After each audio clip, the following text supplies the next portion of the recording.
बदलाव तो चाहिए। जैसे जो स्थिति है अभी, पलायन इतना ज़्यादा है, हम बच्चों के लिए यहाँ, अगर हम लोग इंजीनियरिंग के स्टूडेंट हैं तो इतना बढ़िया इंस्टीट्यूशन नहीं है कि यहाँ पढ़ पाएँ, बाहर तो जाना ही पड़ता है।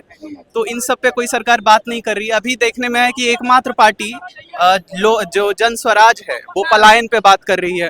वो बात कर रही है कि यहाँ के जो शिक्षण संस्थान है वो सुधरें। तो हम लोग युवा जो फर्स्ट टाइम वोटर्स हैं, हम लोग तो उसी पक्ष में है कि बदलाव तो चाहिए। और जन स्वराज अगर मुद्दों पे बात कर रही है, जैसे पलायन बड़ा मुद्दा है।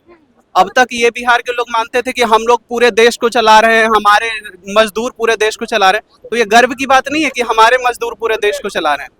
तो ये बिल्कुल सही है कि जो जन स्वराज है वो पलायन पे बात कर रही है।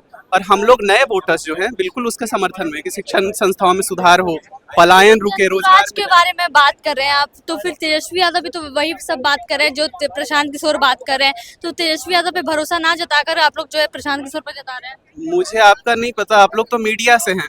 मैंने कभी नहीं सुना कि तेजस्वी यादव पलायन के बारे में बात कर रहे हो कि हमारे मजदूर जो कोविड में मर रहे थे उन्हें वापस लाया जाए, या जो यहाँ बच्चों को शिक्षा नहीं मिल रहा उसमें सुधार किया जाए। इस पे बात करने मैंने कभी नहीं सुना। 3 साल वो भी उप मुख्यमंत्री रहे, हमने तो बस यही देखा कि बीएड के लिए जो उन्होंने वैकेंसीज रोक के रखी थी उस पे दे दिया सबको नौकरी, और उसके बाद प्रचार उसी पे कर रहे हैं कि 10 लाख नौकरी, 10 लाख नौकरी। तो 10 लाख नौकरी का पॉकेट से दिया है, वो रोक के रखे थे, दे दिए।